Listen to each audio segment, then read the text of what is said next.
Praise the lord. ದೇವರ ನಮಗೆ ಸ್ತೋತ್ರವಾಗಲಿ. ಬಿಡುಗಡೆ ಸಂದೇಶ ಕಾರ್ಯಕ್ರಮಕ್ಕೆ ನಾನು ನಿಮ್ಮೆಲ್ಲರನ್ನು ಯೇಸು ಕ್ರಿಸ್ತನ ನಾಮದಲ್ಲಿ ಸ್ವಾಗತಿಸ್ತೇನೆ. ಪ್ರಾರ್ಥನೆ ಮಾಡೋಣ. ಪರಲೋಕದಲ್ಲಿರುವ ತನ್ನ ದೇವರೇ, ಯೇಸು ಕ್ರಿಸ್ತನ ನಾಮದಲ್ಲಿ ನನ್ನ ಪಾದ ಸನ್ನಿಧಾನಕ್ಕೆ ನಾವು ಬಂದಿದ್ದೇವೆ. ನಾವು ಧ್ಯಾನ ಮಾಡಿದ ಸಂದೇಶವನ್ನು ನಿನ್ನ ಪವಿತ್ರಾತ್ಮೆಯಲ್ಲಿ ಅಭಿಷೇಕಿಸು. ಪವಿತ್ರಾತ್ಮೆ ನಾನು ನಿನ್ನನ್ನು ಸ್ವಾಗತಿಸ್ತೇನೆ. ನೀನು ನಮ್ಮ ಮೊದಲಿದ್ದುಕೊಂಡು ಈ ಸಂದೇಶದ ಮೂಲಕ ನಿನ್ನ ಜನ ಸಂಗಡ ಮಾತನಾಡು. ಪವಿತ್ರಾತ್ಮನೆ, ಈ ವಾಕ್ಯ ಕೆಲವು ಪ್ರತಿಯೊಬ್ಬ ಆತ್ಮಗಳಿಗೆ ಜೀವವನ್ನು, ಪ್ರೋತ್ಸಾಹವನ್ನು, ಭಕ್ತಿ ಅಭಿವೃದ್ಧಿಯನ್ನು ಮತ್ತು ಬಿಡುಗಡೆಯನ್ನು ಉಂಟು ಮಾಡಬೇಕು ನಾನು ಬೇಡಿಕೊಳ್ತೇನೆ ಯೇಸು ಕ್ರಿಸ್ತನ ನಾಮದಲ್ಲಿ, ಆಮೇನ್.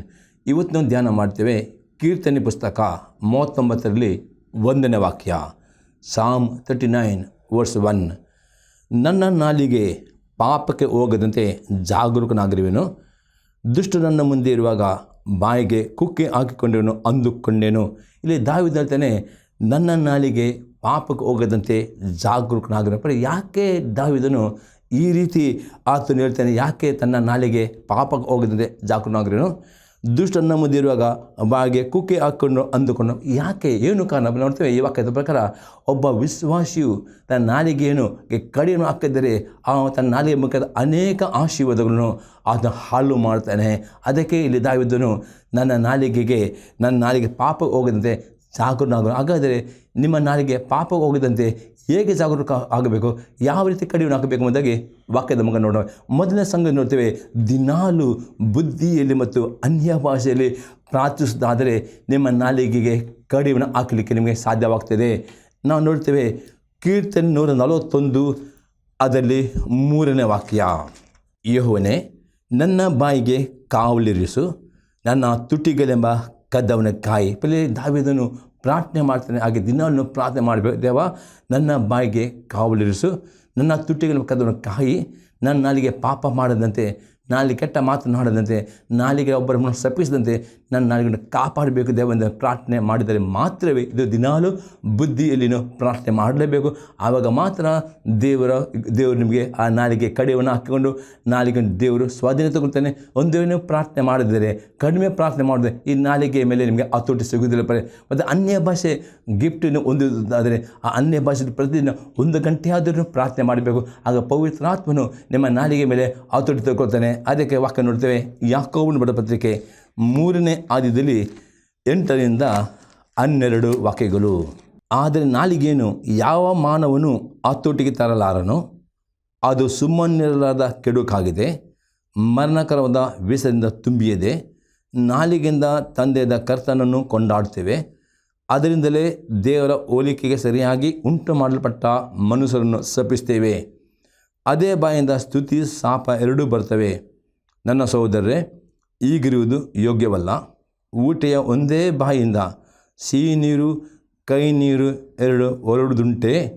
ನನ್ನ ಸಹೋದರರೇ, ಅಂಜೂರದ ಮರವು ಎಣ್ಣೆ ಮರದ ಕಾಯಿ ಬಿಡುವುದು, ದ್ರಾಕ್ಷಿ ಬಳ್ಳಿಯಲ್ಲಿ ಅಂಜೂರದ ಹಣ್ಣಾಗುವುದು, ಹಾಗೆ ಉಪ್ಪು ನೀರಿನ ಬಾವಿಯಿಂದ ಸಿಹಿ ನೀರು ಬರುವುದಿಲ್ಲ. ಇಲ್ಲಿ ಯಾಕೆ ಬರ್ತಾನೆ? ಯಾವ ಮನುಷ್ಯನಿಗೆ ನಾಲಿಗೆಯನ್ನು ಹತೋಟಿ ತರಲಿಕ್ಕೆ ಸಾಧ್ಯವಿಲ್ಲ. ಅದಕ್ಕೆ ಪ್ರಿಯ ಯೇಸು ಕ್ರಿಸ್ತನು ಪಂಚಾಶತ್ತಮ ದಿನದಲ್ಲಿ ತನ್ನ ಶಿಷ್ಯರ ಮೇಲೆ ಪವಿತ್ರಾತ್ಮನ ನಾಲಿಗೆ ಬೆಂಕಿ ಇಲ್ಲಿ ಬಂದರೆ ಅದರ್ಥ ಪಂಚಾಶತ್ತ ಪ್ರತಿಯೊಬ್ಬರಿಗೆ ದೇವರು ಅನ್ಯ ಭಾಷೆಯವರನ್ನು ಕೊಟ್ಟപ്പോൾ ಇವತ್ತು ಯೇಸು ಕ್ರಿಸ್ತನ ನಂಬಿ ನೀರಿನ ಮುಳುಗಿ ದೀಕ್ಷೆ ತೆಗೆದುಕೊಳ್ಳುವುದಾದರೆ ನಿಮ್ಮೆಲ್ಲರಿಗೂ ದೇವರು ಅನ್ಯ ಭಾಷೆಯ ವರ ಕೊಡ್ತಾನೆ. ಈ ಅನ್ಯ ಭಾಷೆಯ ವರವನ್ನು ಹೊಂದಿದವರು ಪ್ರತಿದಿನ ಬುದ್ಧಿಯಲ್ಲಿ ಮೊದಲು ಪ್ರಾರ್ಥನೆ ಮಾಡಿ, ದೇವ ನನ್ನ ನಾಲಿಗೆ ಪಾಪಕ್ಕೆ ಹೋಗದಂತೆ ನನ್ನ ಕುಕ್ಕೆ ಹಾಕಬೇಕು, ದೇವ ನನ್ನ ನಾಲಿಗೆ ಪಾಪ ಮಾಡಿ ಬೇಡ ಎಂದು ಪ್ರಾರ್ಥನೆ ಮಾಡಿ. ಅದೇ 1 ಗಂಟೆ ದಿನಾಲು ಅನ್ಯ ಭಾಷೆ ಪ್ರಾರ್ಥಿಸುವುದಾದರೆ ಮಾತ್ರವೇ ನಿಮ್ಮ ನಾಲಿಗೆಯು ಪವಿತ್ರಾತ್ಮ ಹತೋಟಿಗೆ ಬರ್ತದೆ. ಆ ನಾಲಿಗೆಯಲ್ಲಿ ಪಾಪ ಮಾಡಲಿಕ್ಕೆ ನಿಮಗೆ ಆಗುವುದಿಲ್ಲ. ಇಲ್ಲದರೆ ಪ್ರೇರೆ ಯಾಕೋಬನೇ, ಯಾವ ಮನುಷ್ಯನಿಗೂ ಅಂದರೆ ನೀವು ಒಂದು ಪ್ರಾರ್ಥನೆ ಮಾಡದಿದ್ದರೆ ನಿಮ್ಮ ನಾಲಿಗೆ ಹತೋಟಿಗೆ ಬರಲಿಕ್ಕೆ ಆಗುವುದಿಲ್ಲ. ಅದೇ ಯಾಕಂದರೆ ಅವರು ದೇವರನ್ನು ಸ್ತುತಿಸ್ತಾರೆ, ಅದೇ ತನ್ನ ಬಾಯಿ ಸಪ್ಪಿಸ ಈ ರೀತಿ ಮಾಡುವುದು ಯೋಗ್ಯವಲ್ಲ. ಹಾಗಾದರೆ ಪ್ರೇರೆ ನಿಮ್ಮ ನಾಲಿಗೆಯಲ್ಲಿ ದೇವರನ್ನು ಸ್ತುತಿಸುವವರು, ದೇವರನ್ನು ಕೊಂಡಾಡುವರು, ಆಗ ಒಬ್ಬರೊಬ್ಬರನ್ನು ಆಶೀರ್ವದಿಸಬೇಕು. ಆ ನಾಲಿಗೆಯನ್ನು ಸಪ್ಪಿಸುವವರು ಆಗಬಾರ್ದು, ಕೆಟ್ಟ ಮಾತನಾಡುವರು. ಹಾಗಾದರೆ ಅದಕ್ಕೆ ದಾವೀದ ಹೇಳ್ತಾನೆ, ನನ್ನ ನಾಲಿಗೆ ಪಾಪಕ್ಕೆ ಹೋಗದಂತೆ ಜಾಗರೂಕ ಆಗದೆ, ದಿನಾಲು ನಿಮ್ಮ ಪಾಪಕ್ಕೆ ಹೋಗದೆ ಪ್ರಾರ್ಥನೆ ಮಾಡಿರಿ, ಬುದ್ಧಿಯಲ್ಲಿ ಪ್ರಾರ್ಥನೆ ಮಾಡಿ, ಅನ್ಯ ಭಾಷೆ ಪ್ರಾರ್ಥನೆ, ಆಗ ಮಾತ್ರ ದೇವರ ಆತ್ಮನು ನಿಮಗೆ ಸಹಾಯ ಮಾಡ್ತಾರೆ. 2ನೇ ಸಂಗತಿ ನೋಡ್ತೇವೆ, ದಿನಾಲು ದೇವರನ್ನು ಓದಿ ವಾಕ್ಯಗಳನ್ನು ಹೃದಯದಲ್ಲಿ ಇಟ್ಟುಕೊಂಡರೆ ಮಾತ್ರವೇ ನಿಮಗೆ ನಾಲಿಗೆಯನ್ನು ಹತೋಟಿಯಲ್ಲಿಗೆ ಸಾಧ್ಯವಾಗ್ತದೆ. ಕೀರ್ತನೆ 119 ಅದರಲ್ಲಿ 11ನೇ ವಾಕ್ಯ, ನಿನಗೆ ವಿರುದ್ಧವಾಗಿ ಪಾಪ ಮಾಡದಂತೆ ನಿನ್ನ ನುಡಿಗಳನ್ನು ನನ್ನಲ್ಲಿಟ್ಟುಕೊಂಡಿದ್ದೇನೆ. ಇಲ್ಲಿ ದಾವಿದನೇ ನಿನಗೆ ವಿರುದ್ಧವಾಗಿ ಪಾಪ ಮಾಡದಂತೆ ನಿನ್ನ ನುಡಿಗಳನ್ನು ನನ್ನಲ್ಲಿಟ್ಟುಕೊಂಡಿದ್ದೇನೆ. ಅದೇ ರೀತಿ ಪ್ರೇರೆ ನೀವು ಪ್ರಾರ್ಥನೆ ಮಾಡಿದಾಗ, ಬುದ್ಧಿಯಲ್ಲಿ ಪ್ರಾರ್ಥನೆ ಮಾಡಿದಾಗೆ, ಅನ್ಯ ಭಾಷೆ ಪ್ರಾರ್ಥನೆ ಮಾಡಿದಾಗೆ ದೇವರ ವಾಕ್ಯಗಳನ್ನು ಅತಿ ಹೆಚ್ಚಾಗಿ ಓದುವರಾಗಬೇಕು. ವಾಕ್ಯ ಓದುವಾಗ ಅನೇಕ ಆಜ್ಞೆಗಳನ್ನು ಸಿಗ್ತವೆ. ಆ ಪ್ರತಿಯೊಂದು ಆಜ್ಞೆಗಳನ್ನು ಬಾಯ್ಪಾಠ ಮಾಡಿ ನಿಮ್ಮ ಹೃದಯದಲ್ಲಿ ಇಟ್ಟುಕೊಂಡರೆ ಮಾತ್ರವೇ ಪ್ರೇರೆ ನಿಮ್ಮ ನಾಲಿಗೆ ಪಾಪಕ್ಕೆ ಹೋಗದಂತೆ ಆ ವಾಕ್ಯವು ನಿಮ್ಮನ್ನು ತಡೆಗಟ್ಟುತ್ತದೆ. ಒಂದು ವೇಳೆ ನೀವು ಪ್ರಾರ್ಥನೆ ಮಾಡುತ್ತೀರಿ, ಹೌದು, ವಾಕ್ಯ ಇಲ್ಲದಿದ್ದರೆ ನಿಮ್ಮ ನಾಲಿಗೆ ಪ್ರೇರೆ ಪಾಪ ಮಾಡುವಾಗ ನಿಮಗೆ ಪಾಪ ಎಂಬುದು ಗೊತ್ತಾಗುವುದಿಲ್ಲ. ಅದಕ್ಕೆ ಪ್ರಾರ್ಥನೆ, ವಾಕ್ಯ ಬೇಕು. ವಾಕ್ಯ ಏನು ಮಾಡ್ತದೆ, ನಿಮಗೆ ನಾಲಿಗೆ ಪಾಪ ಹೋಗುತ್ತದೆ, ಆ ವಾಕ್ಯ ನಿಮಗೆ ತಡೆಗಟ್ಟು. ಈ ರೀತಿ ನಿಮ್ಮ ನಾಲಿಗೆ ಕಡಿಮೆ ಬುದ್ಧಿಯಲ್ಲಿ ಪ್ರಾರ್ಥನೆ ಮಾಡಬೇಕು, ಅನ್ಯ ಭಾಷೆ ಪ್ರಾರ್ಥನೆ ಮಾಡಬೇಕು. ದಿನದ ಓದಿ ಆಜ್ಞೆಗಳನ್ನು ಪ್ರೇರೆ ನಿಮ್ಮ ಇಟ್ಟುಕೊಂಡರೆ ಮಾತ್ರವೇ ಆ ವಾಕ್ಯ ಎಂಬ ಆಜ್ಞೆಗಳು ಪಾಪ ಮಾಡಿದ ನಿಮಗೆ ತಡೆಗಟ್ಟು ಎಂಬುದರಲ್ಲಿ ದಾವೀದನು ಹೇಳಿರ್ತಾನೆ. 3ನೇ ಸಂಗತಿ ನೋಡ್ತೇವೆ, ದಿನಾಲು ನಮ್ಮ ನಾಲಿಗೆಗೆ ನಾವು ಕಡಿವಾಣ ಹಾಕುವವರು ಆಗಬೇಕು. ನಾಲಿಗೆಯಲ್ಲಿ ಕೆಟ್ಟ ಮಾತನ್ನು ಮಾತನಾಡುವವರು ಆಗಬಾರದು. ಯಾಕೆ ನೋಡೋಪ್ರೆ, ಯಾಕೋಬನ ಬರೆದ ಪತ್ರಿಕೆ 1ನೇ ಅಧ್ಯಾಯದಲ್ಲಿ 26ನೇ ವಾಕ್ಯ, ಸದ್ಭಕ್ತಿ ನಿಂದಿಸಿಕೊಳ್ಳುವ ಯಾವನಾದರೂ ತನ್ನ ನಾಲಿಗೆಗೆ ಕಡಿವಾಣವನ್ನು ಹಾಕದೆ ತನ್ನ ಹೃದಯವನ್ನು ಮೋಸಗೊಳಿಸುವನಾದರೆ ಅವನ ಭಕ್ತಿ ನಿಷ್ಪ್ರಯೋಜನವಾಗಿದೆ. ಇಲ್ಲಿ ಯಾಕಂದರೆ ಅತಿ ಸ್ಪಷ್ಟತೆ, ನೀವು ಸದ್ಭಕ್ತನಾಗಿ ಜೀವಿಸಿಕೊಂಡು ನಿಮ್ಮ ಪ್ರಾರ್ಥನೆ ಮಾಡಿರಬಹುದು, ಉಪವಾಸ ಮಾಡಿರಬಹುದು, ಇವೆಲ್ಲ ಆಜ್ಞೆ ವಿದ್ಯಾರಾಗಬಹುದು. ಆದರೆ ನಿಮ್ಮ ನಾಲಿಗೆ ಕಡಿವಾಣ ಹಾಕದಿದ್ದರೆ ನಿಮ್ಮ ಹೃದಯವು ನಿಮ್ಮನ್ನು ಮೋಸಪಡಿಸುತ್ತದೆ ಮತ್ತು ನಿಮ್ಮ ಭಕ್ತಿ, ನಿಮ್ಮ ಪ್ರಾರ್ಥನೆ ಎಲ್ಲವೂ ನಿಷ್ಪ್ರಯೋಜನ ಆಗಿದೆ. ಇವತ್ತು ಯಾಕೆ, ಅದಕ್ಕೆ ದಾವೀದನು ಹೇಳ್ತಾನೆ, ನನ್ನ ನಾಲಿಗೆ ಪಾಪಕ್ಕೆ ಹೋಗದಂತೆ ನಾನು ಜಾಗರಣೆ. ಯಾಕೆ ಅಂದರೆ ಇದಕ್ಕೋಸ್ಕರ. ಒಂದು ವೇಳೆ ನೀವು ತುಂಬ ಪ್ರಾರ್ಥನೆ ಮಾಡಬಹುದು, ದೇವರೆಲ್ಲ ವಾಕ್ಯಕ್ಕೆ ವಿಧರಾಗ್ಬೋದು, ತುಂಬ ದಾನ ಧರ್ಮ ಮಾಡಬಹುದು. ಆದರೆ ಆ ನಾಲಿಗೆಯಿಂದ ದೇವರನ್ನು ಕೊಂಡಾಡುತ್ತಾ ಅದೇ ನಾಲಿಗೆ ನೀವು ಸಪಿಸುವುದಾದರೆ, ಇನ್ನೊಬ್ಬರ ಬಗ್ಗೆ ಚಾಡಿ ಮಾತನಾಡಿದರೆ, ಇನ್ನೊಬ್ಬರನ್ನು ದೂರುವುದಾದರೆ, ಇದೆ ನಿಮ್ಮ ನಾಲಿಗೆ ಕಡಿಮೆ ಹಾಕಿದರೆ ನಿಮ್ಮ ಭಕ್ತಿ ನಿಷ್ಪ್ರಯೋಜನ ಎಂಬುದಾಗಿ ಯಾಕೋಬನು ಹೇಳುತ್ತಾರೆ. ಇನ್ನು ಕೆಲವು ದೃಷ್ಟಾಂತ ನೋಡೋಪ್ರೆ, ಯಾಕೆ ನಾಲಿಗೆ ಕಡಿಮೆ ಹಾಕಬೇಕು, ಯಾಕೆ ನಾಲಿಗೆ ಕೆಟ್ಟ ಮಾತನ್ನು ಮಾತನಾಡಬಾರದು. ಜ್ಞಾನೋಕ್ತಿ ಪುಸ್ತಕ 12ನೇ ಅಧ್ಯಾಯದಲ್ಲಿ 13 ಮತ್ತು 14ನೇ ವಾಕ್ಯ, ದುಷ್ಟನು ತುಟಿಗಳ ದೋಷದಿಂದ ಬೋನಿಗೆ ಬೀಳುವನು, ಶಿಷ್ಟನು ಇಕ್ಕಟ್ಟಿನಿಂದ ಪಾರಾಗೋನು. ಇಲ್ಲಿ ಸ್ವಲ್ಪ ದುಷ್ಟನು ತುಟಿಗಳ ದೋಷದ ಅದರ್ಥ ನಿಮ್ಮ ತುಟಿಗಳು ನಿಮ್ಮ ನಾಲಿಗೆಗೆ ಕಡಿಮೆ ಹಾಕಿದರೆ ಅಲ್ಲಿನ ನಕಾರಾತ್ಮಕ, ಅಪಘಾತ, ದುರ್ಮರಣ, ದುರ್ಘಟನೆ, ನಿಮ್ಮ ರೋಗದ ಬಗ್ಗೆ ಮಾತನಾಡೋದು, ನಿಮ್ಮ ಬಡತನದ ಬಗ್ಗೆ ಮಾತನಾಡೋದು, ನಿಮ್ಮ ಸಾಲದ ಬಗ್ಗೆ ಮಾತನಾಡೋದು, ಈ ರೀತಿ ಪದೇ ನೀವು ಮಾತನಾಡಿದ್ರೆ ಆ ನಿಮ್ಮ ಮಾತು ಅಂದರೆ ಆ ತುಟಿಗಳ ದೋಷದಿಂದ ಅಂದರೆ ಇವತ್ತು ನಿಮ್ಮ ಬಾಯಿಯಲ್ಲಿ ಮಾತು ಅತಿ ಇಂಪಾರ್ಟೆಂಟ್ ಆಗಿದೆ. ನಿಮ್ಮ ತುಟಿಗಳಿಗೆ ಕೆಟ್ಟ ಮಾತನಾಡಿದ್ರೆ ಆ ಕೆಟ್ಟ ಮಾತುಗಳ ದೋಷದಿಂದ ನೀವು ಬೋಣಿಗೆ ಬೀಳ. ಅದರ್ಥ ನೀವು ಪ್ರಯಾಣ ಮಾಡುವಾಗ, ಹೌದು, ಪೇಪರ್ ನ್ಯೂಸ್ನಲ್ಲಿ ನೋಡ್ತಿರೋ ಪ್ರತಿದಿನ ಅಪಘಾತಗಳು, ದುರ್ಮರಣಗಳು, ಆತ್ಮಹತ್ಯೆಗಳು ಎಷ್ಟೋ ನಾವು ನೋಡ್ತೇವೆ. ಇದನ್ನು ಓದಿ ನೀವು ಅದೇ ರೀತಿಯಲ್ಲಿ ನೀವು ಅರಿಕೆ ಮಾಡುವುದರೆ ಅದೇ ರೀತಿ ಸಹಿತ ನಿಮಗೂ ಸಹ ಅದೇ ರೀತಿಯಲ್ಲಿ ಅಪಘಾತ, ದುರ್ಮರಣ ಅದಕ್ಕೆ ತರುತ್ತಾನೆ. ಅದಕ್ಕೋಸ್ಕರ ನಿಮ್ಮ ತುಟಿಗಳಲ್ಲಿ ಎಂದಿಗೂ ನಕಾರಾತ್ಮಕ ಸಂಗತಿ, ಮರಣದ ಬಗ್ಗೆ, ಭಯದ ಬಗ್ಗೆ ಎಂದಿಗೂ ಮಾತನಾಡಬಾರದು. ನಾಲಿಗೆಯಲ್ಲಿ ಯಾವಾಗಲೂ ಕೀರ್ತನೆ 91 ಬಾಯ್ಪಾಠ ಮಾಡಿ ದಿನಾಲೂ 91 ಬಾಯಿಂದ ಅರಿಕೆ ಮಾಡಿರಿ, ದೇವರ ವಾಕ್ಯವನ್ನು ಅರಿಕೆ ಮಾಡಿರಿ, ಪ್ರಾರ್ಥನೆ ಮಾಡಿರಿ, ಅನ್ಯ ಭಾಷೆ ಪ್ರಾರ್ಥನೆ ಮಾಡಿ, ದೇವರ ವಾಕ್ಯ ಉದ್ಯಾನ ಮಾಡಿರಿ, ನಂಬಿಕೆಯಲ್ಲಿ ವಾಗ್ದಾನ ಅರಿಕೆ ಮಾಡಿ. ಈ ರೀತಿ ಮಾಡುವುದರಲ್ಲಿ ನೀವು ಬೋನಿಗೆ ಸಿಕ್ಕಿಕೊಳ್ಳುವುದಿಲ್ಲ. ಆ ದುಷ್ಟವನೆಂದರೆ ಯಾವ ತಮ್ಮ ನಾಲಿಗೆ ಕಡಿಮೆ ಹಾಕುವುದಿಲ್ಲೋ ಅವನು ದುಷ್ಟ. ಅವನು ತನ್ನ ನಾಲಿಗೆಯಲ್ಲಿ ಕೆಟ್ಟ ಮಾತನ್ನು ನಿಮಿತ್ತವಾಗಿ ಬೋನಿಗೆ ಕಷ್ಟಕ್ಕೆ ಸಿಕ್ಕಿ ಬೀಳುತ್ತಾನೆ ಎಂಬುದಾಗಿ ಸೊಲೊಮೋನ ಹೇಳ್ತಾನೆ. ಮತ್ತು ಶಿಷ್ಟನು ಇಕ್ಕಟ್ಟಿನಿಂದ ಪಾರಾಗೋನು. ಈಗ ನೀವು ಇಕ್ಕಟ್ಟಿಂದ ಪಾರಾಗಬೇಕು. ಎಕ್ಸಾಂಪಲ್, ನಿಮ್ಮದೇ ಕಷ್ಟ ಉಂಟು, ನಿಮ್ಮದೇ ಸಮಸ್ಯೆ ಉಂಟು, ಅಂತ ಪಾರಾಗಬೇಕಾದ್ರೆ ನಿಮ್ಮ ನಾಲಿಗೆಯಲ್ಲಿ ಆ ಕಷ್ಟವನ್ನು ಅರಿಕೆ ಮಾಡಬಹುದು, ರೋಗವನ್ನು ಅರಿಕೆ ಮಾಡಬಹುದು, ಬಡತನ ಅರಿಕೆ. ಅದಕ್ಕೆ ಬದಲಾಗಿ ನೀವು ದೇವರು ಕೊಟ್ಟ ವಾಗ್ದಾನ ಮಾತನಾಡಿರಿ. ಅದಕ್ಕೆ ಯೋವೇಲ್ ಪ್ರವಾದನೆ ಪುಸ್ತಕದಲ್ಲಿ 3ನೇ ಅಧ್ಯಾಯದಲ್ಲಿ 18ನೇ ವಾಕ್ಯ, ಜಾಯಲ್ ಚಾಪ್ಟರ್ 3:18 ಹೇಳ್ತದೆ, let the weak say I am strong, let the poor say I am rich. ಅಂದರೆ ನೀವು ಸದ್ಯಕ್ಕೆ ಬಲಹೀನರಾಗುವುದರೆ ನಾನು ಬಲಹೀನನು, ನಾನು ಬಲಶಾಲಿಯಾಗಿದೆ. ಯೇಸು ಕ್ರಿಸ್ತನಲ್ಲಿ ನಾನು ಬಲಶಾಲಿಯಾಗಿದೆ. ಈ ರೀತಿ ನೀವು ಎಷ್ಟು ನಿಮ್ಮ ನಾಲಿಗೆಂತ ನಾನು ಬಲಶಾಲಿ ಎಂದು ಹೇಳುವಾಗ ನಿಮ್ಮ ಶರೀರ ಬಲಹೀನತೆಯಲ್ಲಿ ದೇವರ ಬಲ ಹೊಂದುತ್ತೀರಿ.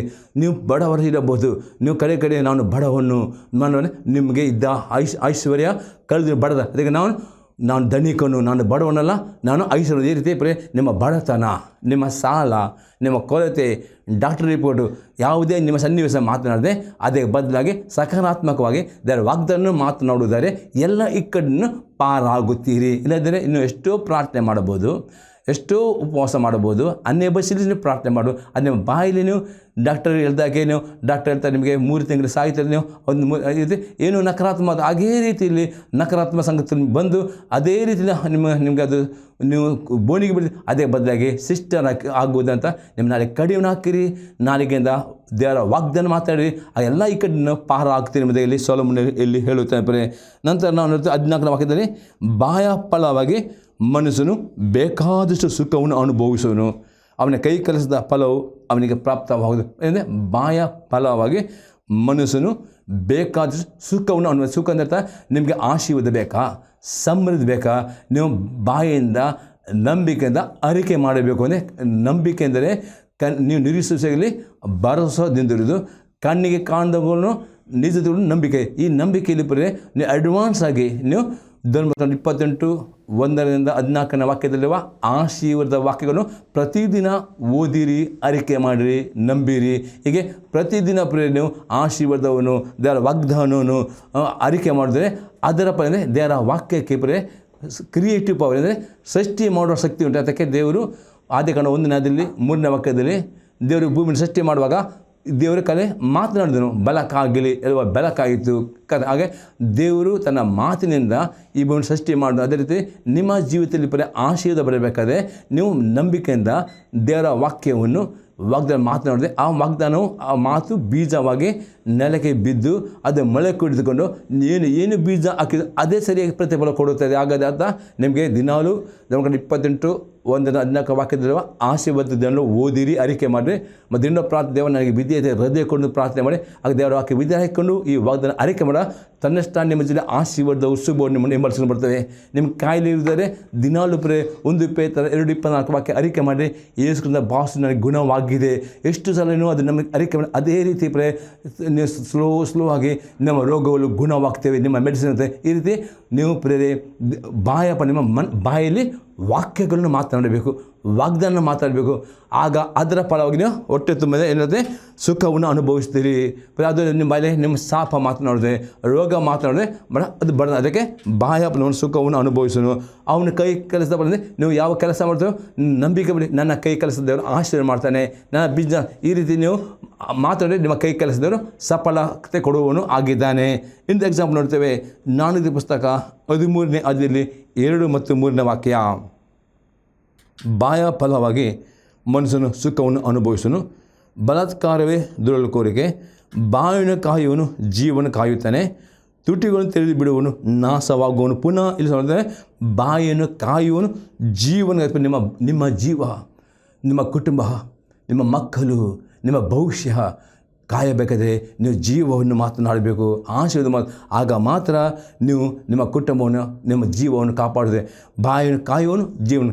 ತುಟಿಗಳು ತೆರೆದಂಥ ನಿಮ್ಮ ತುಟಿಗಳಲ್ಲಿ ನಕಾರಾತ್ಮಕ ಶಾಪದ ಮತ್ತು ಕೋಪ ಮಾಡಿ ಬೈಗಳು ನೀವು ನಾಶವಾಗ್ತೀರಿ ಎಂದರೆ ಸೊಲೊಮೋನ. ಅದಕ್ಕೆ ದಾವೀದನು ನನ್ನ ನಾಲಿಗೆ ಪಾಪಕ್ಕೆ ಹೋಗೋದನ್ನು ನಾನು ಜಾಗರೂಕನಾಗಿರುವೆನು, ದುಷ್ಟ ಮುಂದೆಯವರೆಗೆ ಬಾಯ್ಕು. ಅದಕ್ಕೆ ಆ ರೀತಿ ದೇವರನ್ನು ಪ್ರಾರ್ಥನೆ ಮಾಡಬೇಕು ನಿಮ್ಮ ನಾಲಿಗೆ ಪಾಪ ಮಾಡದಂತೆ.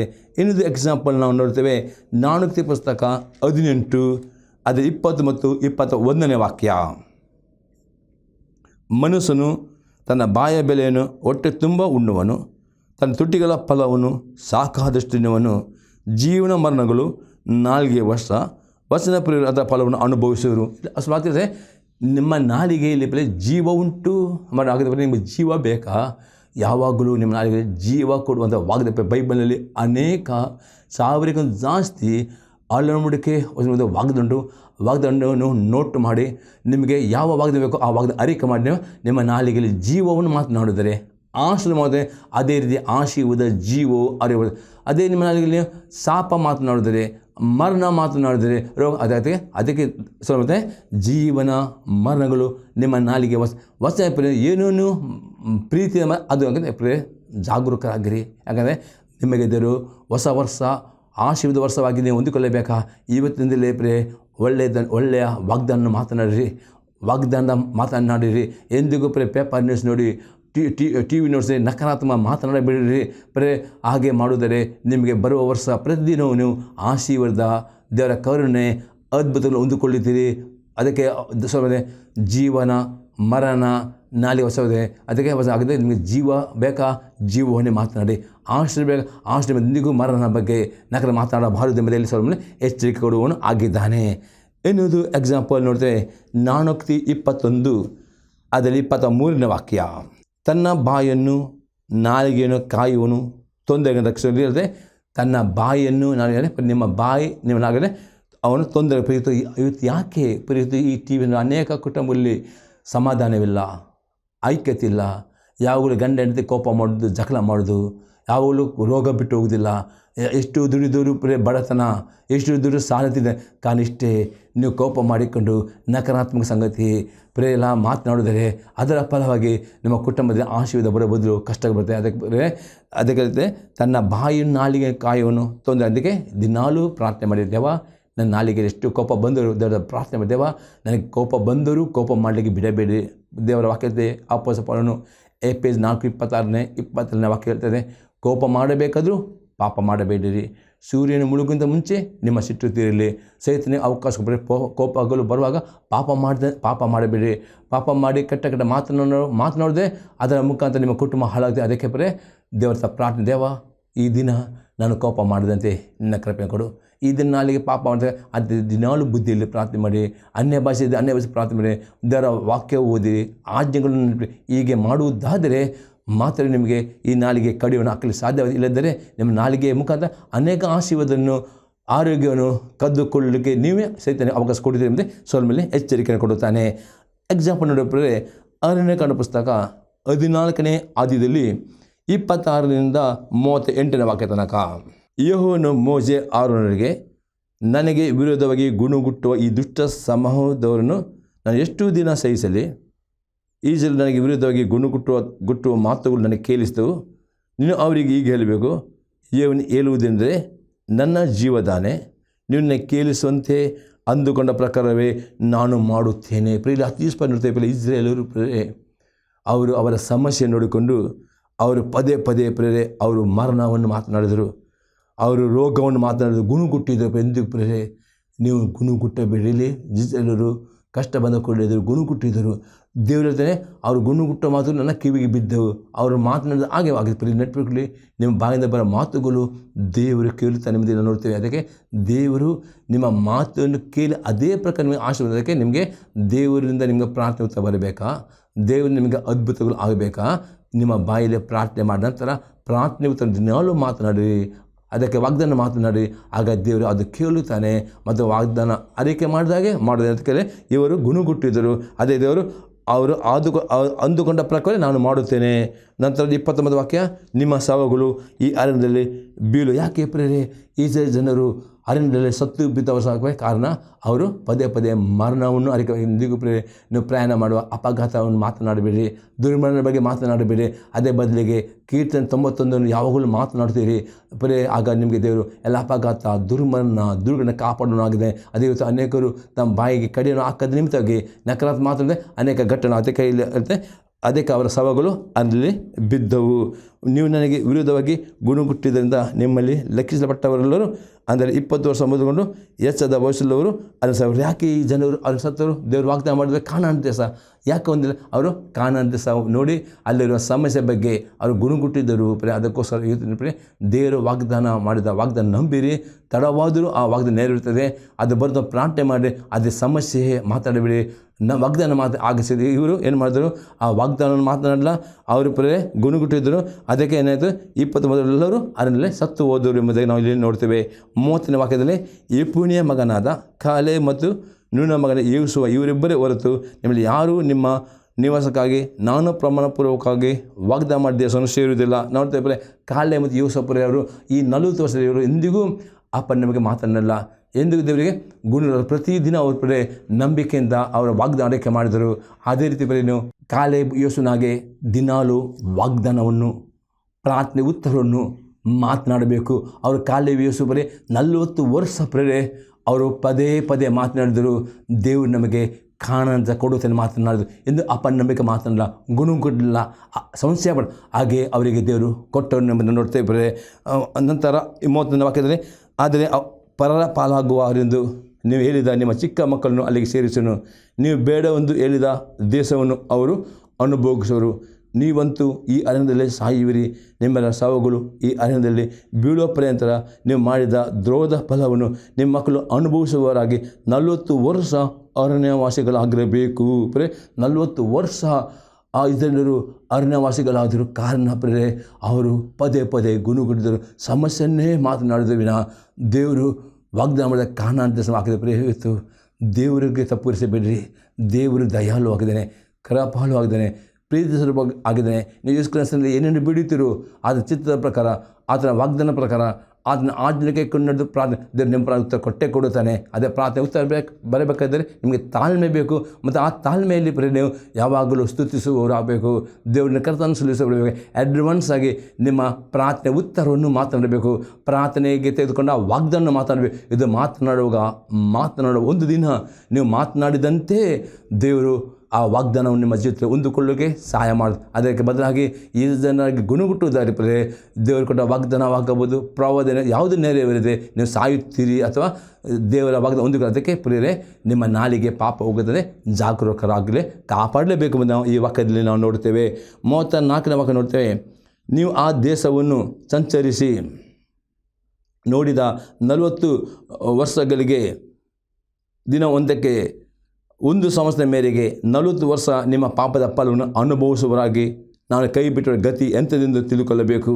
ಇದು ಯೆಹೋವನೆಂಬ ನಾನೇ ಹೇಳಿದ ಮಾತು. ನನಗೆ ವಿರೋಧವಾಗಿ ಕೂಡಿಕೊಂಡಿರುವ ಈ ದುಷ್ಟ ಸಮೂಹದವರೆಲ್ಲರಿಗೆ ಈ ಮಾತಿನ ಮೇರೆಗೆ ಮಾಡುತ್ತೇನೆ. ಈ ಅರಣ್ಯದಲ್ಲೇ ಇವರೆಲ್ಲರೂ ಸಾಯಬೇಕೆಂದು ಹೇಳಿದನು.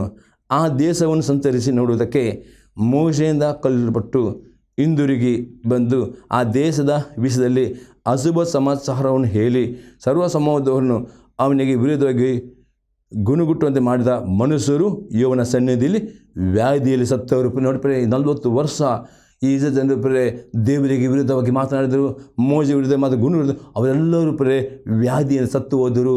ಯಾರೋ ಕಾಣದ ಪ್ರವೇಶ. ಆದರೆ 30ನೇ ವಾಕ್ಯದಲ್ಲಿ ಅವರಲ್ಲಿ ನೂನನ ಮಗನಾದ ಯೇಸುವನು ಯೆಫುನ್ನೆಯ ಮಗನಾದ ಕಾಲೇಬನು ಉಳಿದ. ಹಾಗಾದರೆ ಇಲ್ಲಿ ಅತಿ ಸ್ಪಷ್ಟ ಇವತ್ತು ನಿಮ್ಮ ನಾಲಿಗೆ, ಅದಕ್ಕೆ ದಾವಿದನೇ ನನ್ನ ನಾಲಿಗೆ ಪಾಪಕ್ಕೆ ಹೋಗದಲ್ಲಿ ನಾನು ಜಾಗರೂಕರಾಗಿರುವೆನು. ದುಷ್ಟನ್ನು ಇರುವಾಗ ನನ್ನ ಬಾಯಿ ಕುಕ್ಕೆ ಬರೀ ಅತಿ ಅಗತ್ಯ. ದಿನಾಲೂ ದಾವಿದನ ಪ್ರಾರ್ಥನೆ ಮಾಡಬೇಕು ಪ್ರೇರೆ. ಅನ್ಯ ಭಾಷೆಯಲ್ಲಿ ಪ್ರಾರ್ಥನೆ ಮಾಡಬೇಕು. ಅದರೊಟ್ಟಿಗೆ ದೇವರ ವಾಕ್ಯನೂ ಓದುವವರಾಗಬೇಕು. ಅದೆಲ್ಲ ಇರುವ ಆಜ್ಞೆಗಳನ್ನು ನಿಮ್ಮ ಜ್ಞಾಪಕ ಇಟ್ಟುಕೊಂಡು ಅದಕ್ಕೆ ವಿಧೇಯರಾಗಬೇಕು. ಹೀಗೆ ಮಾಡಿದ್ರೆ ಮಾತ್ರ ನಿಮಗೆ ದೇವ್ರ ವಾಗ್ದಾನ ಆಶೀರ್ವಾದ, ನಿಮ್ಮ ಪ್ರಾರ್ಥನೆ ಉತ್ತರ, ಬಿಡುಗಡೆ ನಿಮಗೆ ಸಿಗದೆ. ಒಂದು ವೇಳೆ ಈ ಜನರು ಎಷ್ಟು ದೇವರವರಿಗೆ ತೋರಿಸಿದ ಕಾನಾನ್ ದೇಶ ಅವರು ಅದು ಅಪನಂಬಿಕೆ ಮಾತನಾಡಿದರು, ಸಮಸ್ಯೆ ಮಾತನಾಡಿದರು. 40 ವರ್ಷ ದೀರ್ಘ ತಾಳ್ಮೆ ಅದು ಅವರು ಇನ್ನೂ ಕಟ್ಟನಾದ. ಅದಕ್ಕೆ ದೇವರು ತಾಳ್ಮೆ ದಾಟಿ ಹೋಯಿತು. ಅವರು ಅರಿಕೆ ಮಾಡಿ ಸತ್ತು ಹೋದರು. ಹಾಗೆ ಕಾಲೇ ಮತ್ತು ಇವ್ರ ಸಮಾಧ 40 ವರ್ಷ ದೀರ್ಘ ತಾಳ್ಮೆಯಲ್ಲಿ ಇದ್ದರು. ಎಂದಿಗೂ ಅಪನಂಬಿಕೆ ಮಾತನಾಡಲ್ಲ, ನಕಾರಾತ್ಮಕ ಮಾತನಾಡಲ್ಲ, ಗುಣಗುಟ್ಟಲ. 40 ವರ್ಷ ದೇವರು ಸ್ತುತಿ ಮಾಡ್ತಾ ಸ್ತೋತ್ರ ಮಾಡ್ತಾ ವಾಗ್ದಾನ ಅರಿವಿ. ಅದಕ್ಕೋಸ್ಕರ ಅವರಿಗೆ ಕಾನಾನ್ ದೇಶ ಸಿಕ್ಕಿತು. ಅವರ ಮಕ್ಕಳು ಆಗಿದೆ. ಇವತ್ತು ದೇವರಾತ್ಮ ಇವತ್ತು ಅನೇಕರು ನಿಮ್ಮ ಕುಟುಂಬದಲ್ಲಿ, ನಿಮ್ಮ ಕೆಲಸದಲ್ಲಿ ಸಮಸ್ಯೆಗಳು ಬರೋ ಕಾರಣ ನಿಮ್ಮ ನಾಲಿಗೆ ಎಂದು ಒಪ್ಪಿಕೊಳ್ಳಿರಿ. ಈ ದಿನ ಒಂದು ವೇಳೆ ಈ ವಾಕ್ಯ ನೀವು ಮಾತನಾಡುವುದಾರೆ ಪಶ್ಚಾತ್ತಪಡಿರಿ. ದೇವನ ನಾಲಿಗೆ ಕಡಿಮೆ ಹಾಕುವಂತೆ ಹೇಳಿರಿ. ಮಗ ದೇವರು ನಿಮಗೆ ಸಹಾಯ ಮಾಡೋನಾಗಿದೆ. ಇನ್ನೊಂದು ಎಕ್ಸಾಂಪಲ್ ನೋಡ್ತೇವೆ. ಯೋಸೇಫನ ಪುಸ್ತಕ 14ನೇ ಅಧ್ಯಾಯದಲ್ಲಿ 6ರಿಂದ 14ನೇ ವಾಕ್ಯ ತನಕ. ಯೋಸೇಫನು ಕಿಲಿಗಾಲಿನಲ್ಲಿದ್ದಾಗ ಯೆಹೂದ ಕುಲದವರು ಅವನ ಬಳಿಗೆ ಬಂದರು. ಅವರಲ್ಲಿ ಕೆನಿಜಿಯನು ಯೆಫುನ್ನೆಯ ಮಗನೂ ಆದ ಕಾಲೇಬನು ಅವನಿಗೆ, ಯೆಹೋವನು ಕಾದೇಶ್ ಬಾರ್ನೇಯದಲ್ಲಿ ನಮ್ಮಿಬ್ಬರ ವಿಷಯವಾಗಿ ದೇವರ ಮನುಷ್ಯನಾದ ಮೋಶೆಗೆ ಹೇಳಿದ್ದು ನಿನಗೆ ಗೊತ್ತಿರುವುದಷ್ಟೇ. ಯೆಹೋವನ ಸೇವಕನಾದ ಮೋಶೆಯು ಈ ದೇಶವನ್ನು ಸಂಚರಿಸಿ ನೋಡುವುದಕ್ಕೋಸ್ಕರ ಕಾದೇಶ್ ಬಾರ್ನೇಯದಿಂದ ನನ್ನನ್ನು ಕಳುಹಿಸಿದಾಗ ನನಗೆ 40 ವರ್ಷವಾಗಿತ್ತು. ನನ್ನ ಜೊತೆಯಲ್ಲಿ ಬಂದಿದ್ದ ಸಹೋದರರು ಜನರನ್ನು ಎದೆಗೆಡಿಸಿದರು. ನಾನಾದರೂ ನನ್ನ ದೇವರ ಯೆಹೋವನೊಬ್ಬನನ್ನೇ ಸಂಪೂರ್ಣವಾಗಿ ನಂಬಿಕೊಂಡು ಯಥಾರ್ಥವನ್ನೇ ಹೇಳಿದ್ದೇನು. ನೋಡಿದೆ, ಕಾಲೇಬ್ ಹೇಳ್ತಾನೆ, 40 ವರ್ಷ ಅವನು ಯಥಾರ್ಥವನ್ನೇ ನಂಬಿಕೆಯೇ ಮಾತನಾಡಿದನು. ನಾವು ನೋಡ್ತೇವೆ, ಮೋಶೆಯು ಆ ದಿವಸ ನೀನು ಪೂರ್ಣ ಮನಸ್ಸಿನಿಂದ ನನ್ನ ದೇವರ ಯೆಹೋವನನ್ನು ಹೊಂದಿಕೊಂಡದರಿಂದ ನೀನು ಸಂಚರಿಸಿದ ಪ್ರದೇಶವು ನಿನಗೂ ನಿನ್ನ ಸಂತಾನದವರಿಗೂ ಶಾಶ್ವತ ಸ್ವಾಸ್ಥ್ಯವಾಗುವುದು ಎಂದು ಪ್ರಮಾಣ ಮಾಡಿ ನನಗೆ ಹೇಳಿದನು.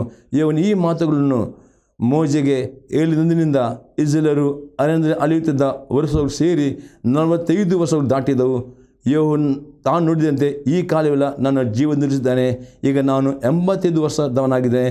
ಮೋಶೆಯು ನನ್ನನ್ನು ಕಲಿಸಿದಾಗ ನನಗೆಷ್ಟು ಬಲವಿತ್ತು, ಈಗಲೂ ಅಷ್ಟಿದೆ. ಯುದ್ಧ ಮಾಡುವುದಕ್ಕೂ ವಿಶೇಷ ಕಾರ್ಯಗಳನ್ನು ನಿರ್ವಹಿಸೋದಕ್ಕೂ ನನಗೆ ಮುಂಚಿನಂತೆ ಶಕ್ತಿ ಇರ್ತದೆ. ಈ ರೀತಿ ಕಾಲೇಬನು ಮಾತನಾಡಿದನು ಮತ್ತು ಅವನು ಮಾತನಾಡಿದ ಹಾಗೆ 85 ವರ್ಷ ಮುದುಕನು ಹೇಳ್ತಾನೆ, ನನ್ನಲ್ಲಿ 40 ವರ್ಷದ ಆ ಒಂದು ಸಾಮರ್ಥ್ಯ ಶಕ್ತಿ ಮತ್ತು ದೇವರು ಅವನಿಗೆ ವಾಗ್ದಾನ ಕಾಣ ಅಂತ ಅವನಿಗೆ ಅವನ ಸ್ವಂತ. ಅದೇ ಪ್ರೇರೆ, ನಿಮಗೆ ದೇವರು ವಾಗ್ದಾನದೆಲ್ಲ ಆಶೀರ್ವಾದ ಹೊಂದಿಕೊಳ್ಳಬೇಕಾ, ಪ್ರಾರ್ಥನೆ ಹೊಂದಬೇಕಾ, ಬಿಡುಗಡೆ ಬೇಕಾ, ಕಷ್ಟದಿಂದ ಬಿಡುಗಡೆ ಬೇಕಾ, ರೋಗದ ಬಿಡುಗಡೆ ಬೇಕಾ, ಶಾಪದಿಂದ ಬಿಡುಗಡೆ ಬೇಕಾ, ಅದ್ಭುತಗಳು ಆಗಬೇಕಾ, ರೋಗ ಒಂದೇ ಕಂಡೀಷನ್.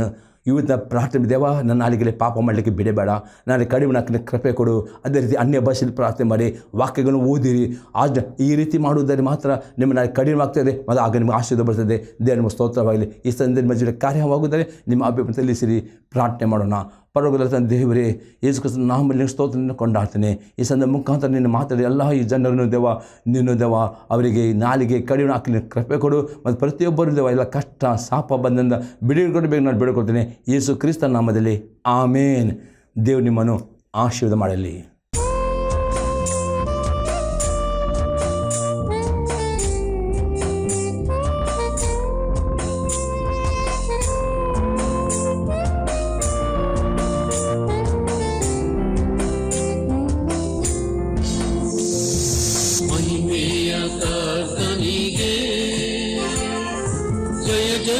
ಜಯವೆನ್ನಿರಿ,